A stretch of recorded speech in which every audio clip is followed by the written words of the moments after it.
목 앞쪽에 단단한 혹이 만져지기 시작하면서 처음에는 갑상선 결절이나 양성 종양으로 생각했는데 시간이 지나면서 목소리가 쉬거나 거친 소리가 나고 음식을 삼킬 때 목에 걸리는 느낌이 들면서 숨쉬기가 답답하거나 목 주변이 뻐근하고 가끔씩 목 부위에 통증이 느껴지며 혹이 점점 커지면서 목의 모양이 변하는 이상한 증상들을 겪고 계시지는 않나요?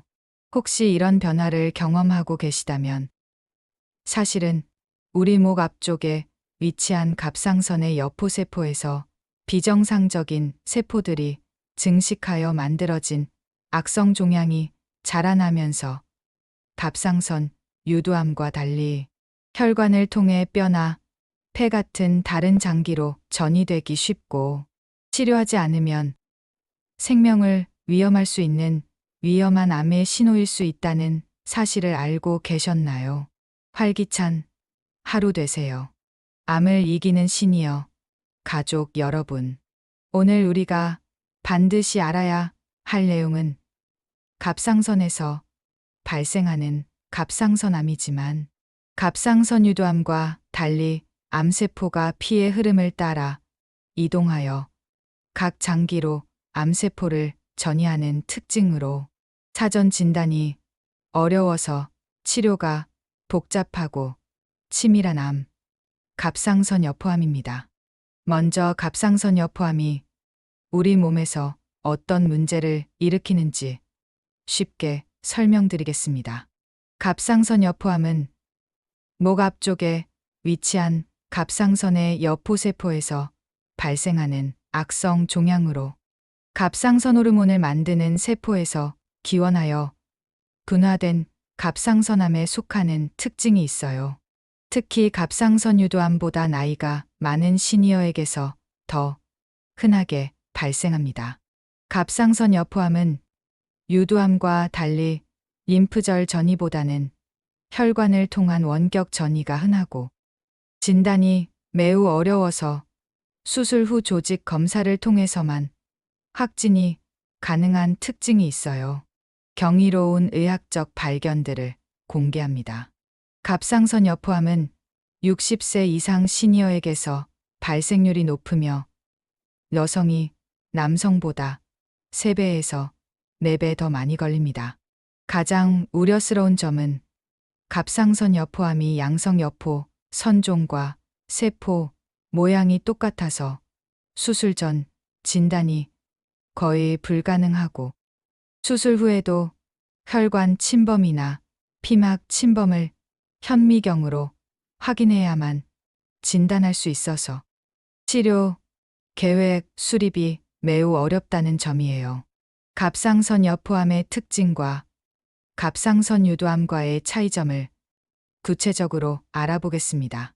가장 큰 차이점은 전이 양상인데 유두암이 림프절을 통해 전이되는 반면 여포암은 혈관을 통해 뼈나 폐로 직접 전이되는 특징이 있습니다.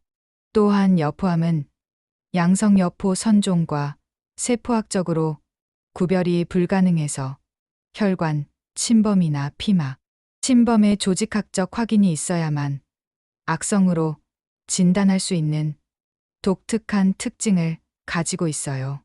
갑상선 여포암의 초기에 나타나는 특징적인 증상들을 지금부터 자세히 공개하겠습니다. 첫 번째 특징적인 초기 증상은 무통성 갑상선 결절과 점진적 크기 증가입니다. 갑상선 여포암의 가장 특징적이고 초기 증상은 목 앞쪽에 만져지는 단단하고 경계가 불분명한 결절로 대부분 통증이 없으면서 수개월에 걸쳐 점진적으로 커져요. 이 결절은 처음에는 콩알 크기였지만 시간이 지나면서 달걀 크기나 그 이상으로 자라며 주변 조직과 유착되어 움직임이 제한되는 특징을 보입니다. 두 번째 특징적인 초기 증상은 목소리 변화와 쉰소리입니다. 갑상선 여포암이 자라면서 되돌이 후두 신경을 압박하거나 침범하면 목소리가 쉬거나 거친 소리가 나는 경우예요. 특히 감기나 과도한 발성 없이도 목소리가 변하거나 몇 주 이상 지속되는 쉰소리가 나타나면 갑상선암을 의심해 봐야 하며, 여포암의 경우 유도암보다 더 빠르게 주변 조직을 침범하는 경향이 있습니다. 세 번째 특징적인 초기 증상은 삼킴, 곤란과 목 이물감입니다. 갑상선 여포암이 커지면서 식도를 압박하거나 목 주변 조직을 침범하면 음식을 삼킬 때 걸리는 느낌이나 목에 뭔가 있는 것 같은 이물감이 나타나는 경우예요. 특히 고체 음식보다는 액체를 삼킬 때 더 불편함을 느끼거나 목 부위의 압박감이 지속되며 심한 경우 연하 장애로 진행할 수 있습니다. 네 번째 특징적인 초기 증상은 호흡 곤란과 기도 압박 증상입니다.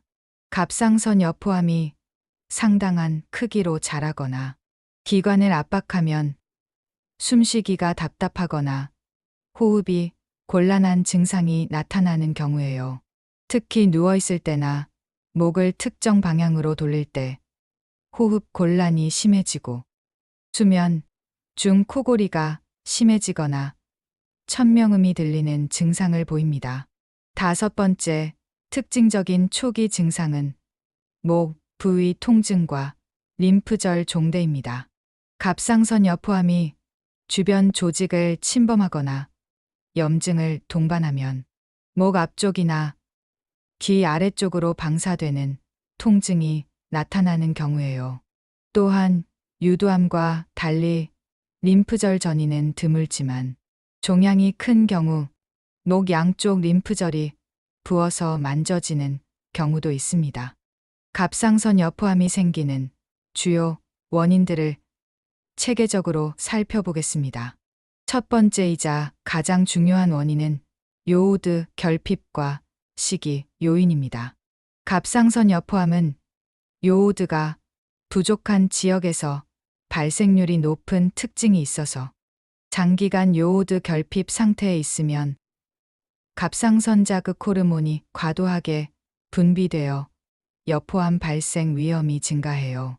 우리나라는 해조류 섭취가 많아서 요오드 결핍은 드물지만 극도로 요오드가 부족한 식단을 장기간 유지한 분들은 갑상선 여포암 위험이 일반인보다 3배에서 8배 이상 높아지게 되는 위험한 현실이 있습니다.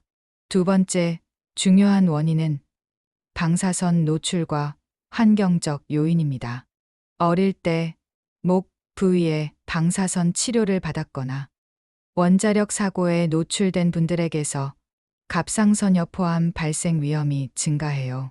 특히 체르노빌 원전 사고나 핵실험 낙진에 노출된 지역에서 갑상선 여포암 발생률이 급증했으며 의료용 방사선 치료를 받은 분들은 여포암 위험이 일반인보다 10배에서 25배 이상 높아져서 주의가 필요합니다.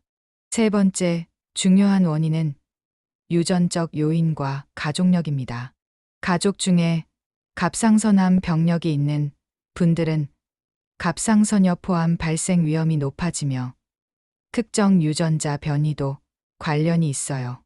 특히 유전적 이상이 갑상선 여포암 발생에 중요한 역할을 하며 가족성 갑상선암의 경우 일반인보다 5배에서 15배 이상 발생 위험이 높아집니다.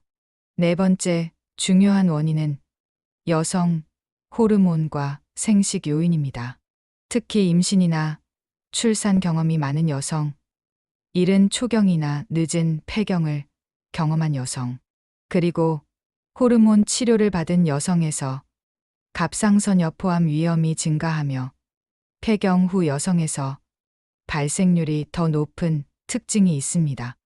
다섯 번째 중요한 원인은 기존 갑상선 질환과 자가면역 질환입니다.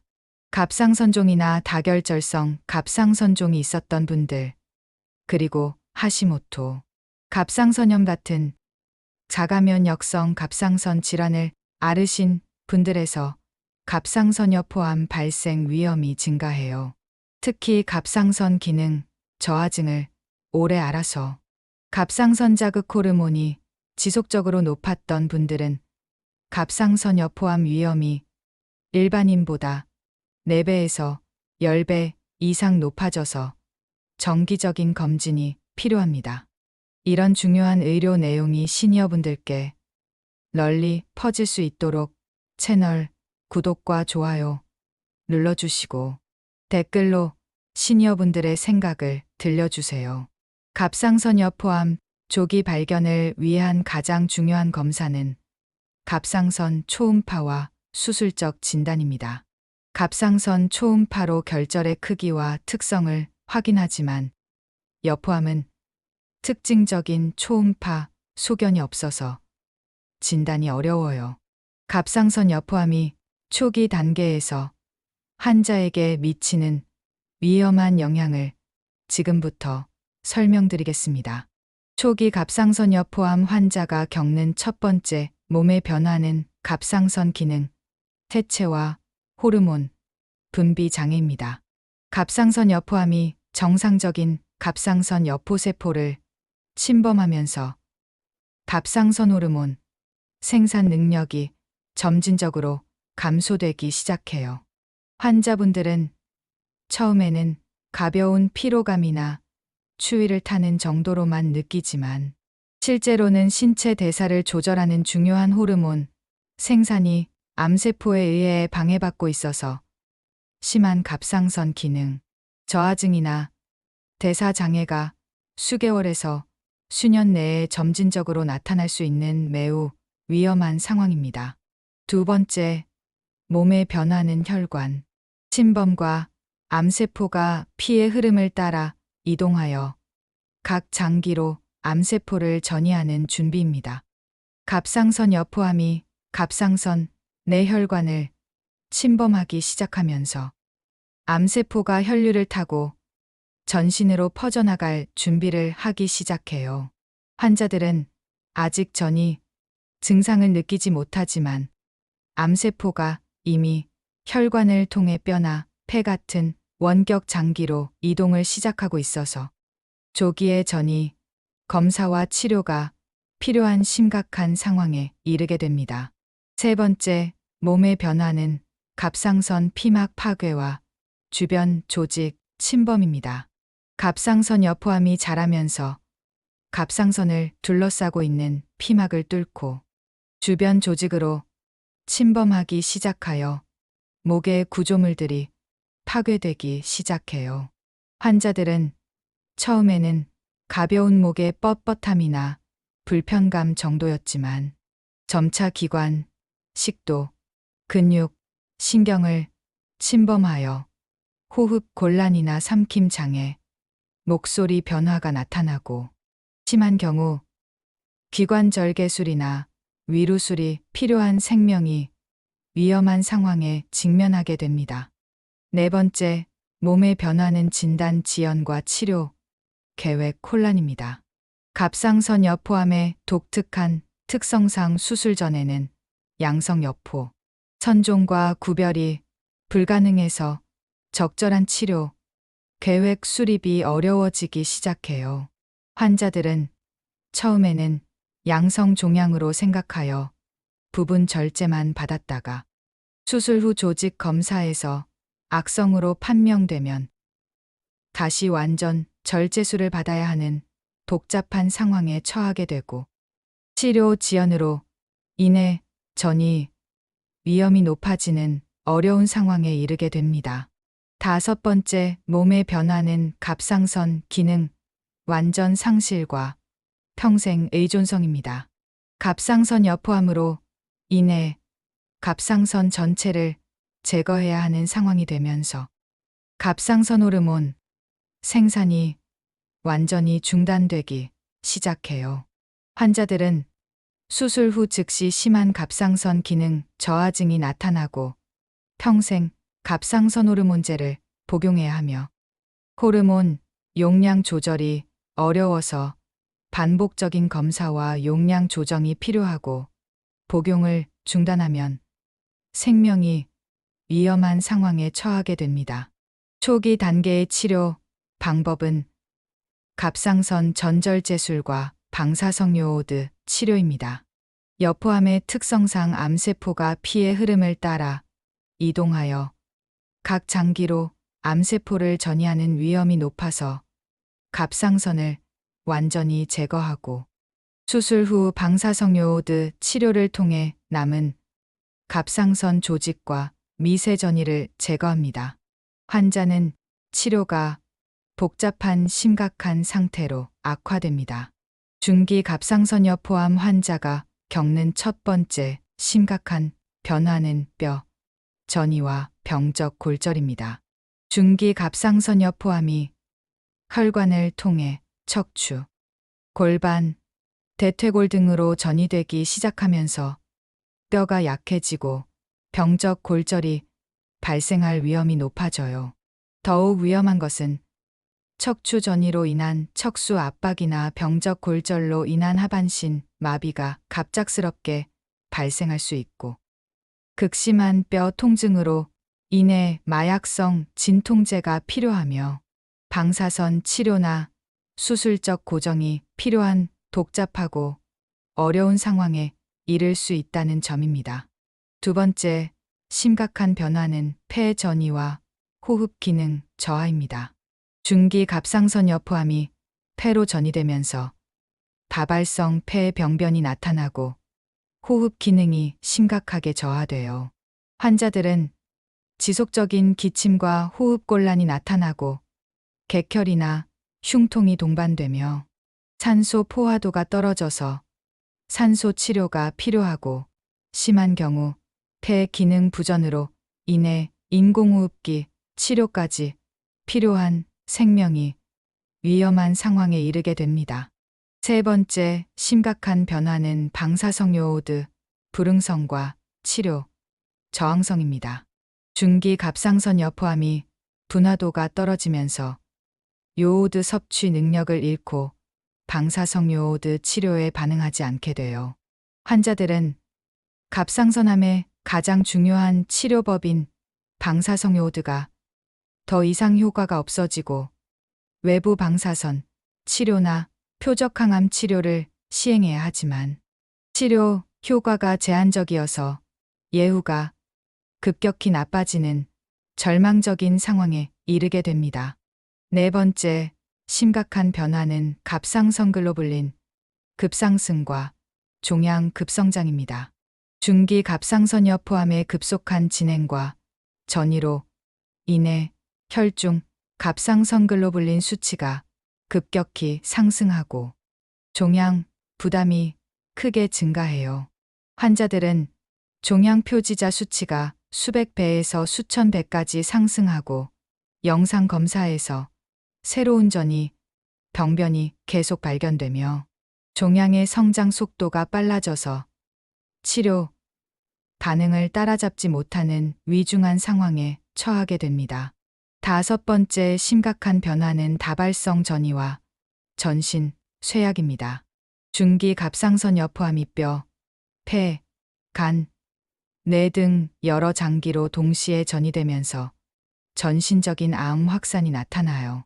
환자들은 전이 부위에 따른 다양한 증상이 동시에 나타나고 전신 쇠약과 체중 감소가 심해지며 면역 기능 저하로 인한 반복적인 감염과 합병증이 발생하여 전반적인 건강 상태가 급격히 악화되는 복잡하고 어려운 상황에 처하게 됩니다. 중기 단계의 치료 방법은 다학제 통합 치료와 완화적 관리입니다.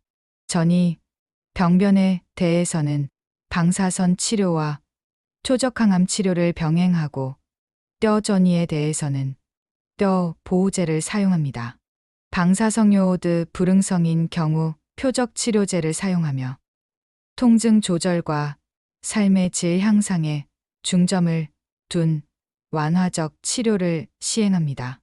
건강한 노후를 위한 정보가 더 확산되도록 구독 신청하시고 좋아요로 응원하시며 댓글로 의견을 남겨주세요.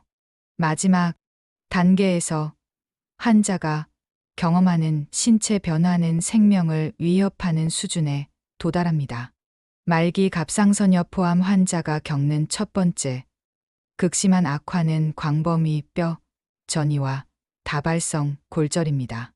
말기 갑상선염 포함이 전신 뼈로 광범위하게 전이되면서 여러 부위에서 동시에 병적 골절이 발생하고 뼈 구조가 완전히 붕괴되어 환자들은 척추 압박 골절로 인한 하반신 마비와 사지 골절로 인한 거동 불가 상태가 되고 극심한 뼈 통증으로 인해 그 어떤 진통제로도 조절이 어려우며 골수 기능 억제로 인한 빈혈과 출혈 경향이 나타나는 생명이 위험한 상황에 이르게 됩니다. 두 번째, 극심한 악화는 호흡 부전과 산소 공급 중단입니다. 말기 갑상선염 포함의 광범위한 폐 전이로 인해 정상적인 폐 기능이 완전히 마비되고 가스 교환이 불가능해져요. 환자들은 극심한 호흡곤란과 청색증이 나타나고 객혈이나 흉수로 인한 호흡 곤란이 악화되며 고농도 산소 공급이나 인공호흡기 치료에도 불구하고 혈중 산소 농도가 유지되지 않아 의식을 잃고 호흡 정지에 이르는 생명이 위험한 상황에 이르게 됩니다. 세 번째, 극심한 악화는 뇌 전이와 신경학적 장애입니다. 말기 갑상선염 포함이 뇌로 전이되면서 다양한 신경학적 증상과 뇌압 상승으로 인한 의식 저하가 발생해요. 환자들은 심한 두통과 구토, 시야 장애가 나타나고 간질 발작이나 인격 변화, 언어 장애 등이 동반되며 뇌압 상승으로 인한 뇌탈출 위험이 높아져서 응급 뇌수술이 필요하지만 전신 상태가 수술을 견딜 수 없는 상황에 이르게 됩니다. 네 번째, 극심한 악화는 갑상선 호르몬 위기와 대사 장애입니다. 말기 갑상선염 포함으로 인한 광범위한 전이와 전신 상태 악화로 인해 갑상선 호르몬 조절이 극도로 어려워지고 심각한 대사 장애가 발생해요. 환자들은 갑상선 호르몬 과다나 부족으로 인한 심부정맥이나 의식 저하가 나타나고 전해질 불균형과 산염기 장애로 인해 다발성 장기 부전이 진행되며 그 어떤 치료로도 대사 상태를 안정시킬 수 없는 상황에 이르게 됩니다. 다섯 번째, 극심한 악화는 다발성 장기 연쇄 도전과 생명 기능 정지입니다. 말기 갑상선염 포함으로 인한 광범위한 전이와 장기간의 침상 안정으로 인해 심장, 폐, 간, 신장의 모든 기능이 연쇄적으로 부전 상태에 빠져요. 환자는 부정맥과 심부전으로 인한 순환장애, 폐렴과 무기폐로 인한 호흡 부전, 급성 심부전으로 인한 요독증과 전해질 불균형이 동시에 나타나며 투석과 승합제, 인공호흡기에 완전히 의존해야 하는 상황에 이르게 됩니다. 하지만 절망적인 상황에서도 기적이 일어납니다. 모든 의료진이 포기한 상황에서도 새로운 희망을 찾은 환자들의 믿기 힘든 실화가 있습니다. 첫 번째, 회복 이야기의 주인공은 57세 김모 어르신입니다. 우측 갑상선에 발생한 4cm 크기의 여포암이 뼈로 전이된 상태에서 발견되어 여러 병원에서 치료가 어렵다는 판정을 받았지만 포기하지 않고 새로운 통합 치료에 도전하기로 결심하셨어요. 의료진은 갑상선 전절제술 후 고용량 방사성 요오드 치료를 시행하고 뼈 전이 병변에 대해서는 정위적 방사선 수술을 병행하는 맞춤형 치료를 진행했습니다. 치료 과정이 매우 힘들었지만 가족들의 끝없는 사랑과 체계적인 내분비 관리로 모든 어려움을 극복하셨어요. 두 번째 기적 같은 회복을 보여주신 분은 61세 박모 할아버지입니다. 좌측 갑상선에 발생한 거대 여포암이 폐와 간으로 전이된 상태에서 발견되어 생존 기간이 1년 미만이라는 절망적인 예후를 받았지만 포기하지 않고 새로운 표적항암 치료에 도전하기로 결심하셨습니다. 표적 치료제를 사용하고 동시에 면역항암 치료를 병행하는 최신 치료를 받으셨어요. 현재 치료 후 4년 반째 건강하게 지내고 계시고 폐와 간전이 병변이 천저히 줄어들고 종양이 안정적으로 조절되어 거의 정상적인 생활이 가능하며 손자들과의 소중한 시간을 건강하게 보내고 계십니다. 세 번째, 치료 성공의 주역은 59세 이모 할머니입니다. 양측 갑상선에 발생한 다발성 여포암으로 인해 방사성 요오드 불응성이 된 상태에서 발견되어 기존 치료법으로는 한계가 있다는 판정을 받았지만 새로운 면역항암 치료에 마지막 희망을 걸기로 결심하셨어요. 치료 과정에서 일시적인 갑상선 기능 이상과 면역 부작용을 겪으셨지만 의료진과의 긴밀한 협력과 맞춤형 호르몬 치료로 모든 위기를 극복하셨습니다. 현재 치료 후 3년 반째 건강하게 지내고 계시며 종양이 천저히 줄어들고 갑상선 기능이 안정화되어 가족들과의 행복한 시간을 감사하게 보내고 계십니다. 이러한 핵심적인 치료법을 말씀드리겠습니다. 첫 번째, 혁신적인 치료법은 고용량 방사성 요오드 치료와 정위적 방사선 수술의 병용입니다. 갑상선 전절제술 후 고용량 방사성 요오드를 투여하여 미세 전이를 완전히 제거하고 국소 전이 병변에 대해서는 정위적 방사선 수술로 정밀하게 파괴하는 최첨단 통합 치료 기법으로 완치율이 상당한 혁신적 치료법입니다. 두 번째, 혁신적인 치료법은 분자 표적 맞춤형 항암 치료입니다. 갑상선 여포암의 특정 유전자 변이를 초적으로 하는 표적 치료제나 혈관 신생을 억제하는 치료제를 사용하여 방사성 요오드 불응성 여포암도 효과적으로 조절하는 정밀의학적 접근법입니다. 소중한 건강 정보를 더 많은 어르신들께 전하기 위해 구독하시고 좋아요 눌러주시며 댓글로 경험을 나눠주세요. 갑상선 여포암을 막기 위해 모든 시니어분들이 실천해야 할 생활 수칙들을 알려드립니다. 가장 중요한 첫 번째 방법은 갑상선 결절의 조기 발견과 정밀 검사입니다. 목 앞쪽에 만져지는 결절이나 목의 모양 변화가 있으면 즉시 매분비내과나 외과에서 갑상선 초음파 검사를 받으세요. 특히 단단하고 경계가 불분명한 결절이나 빠르게 자라는 결절은 여포암 가능성이 높으므로 지체 없이 생검을 받아야 합니다. 정기적인 갑상선 검진과 기능 검사가 두 번째 핵심 방법입니다. 50세 이후부터는 1년에 한 번씩 갑상선 초음파 검사와 갑상선 기능 검사를 받아서 갑상선 건강을 확인하세요. 특히 갑상선 질환의 가족력이 있거나 방사선 노출 병력이 있는 분들은 6개월마다 정기 검진을 받으시는 것이 중요합니다.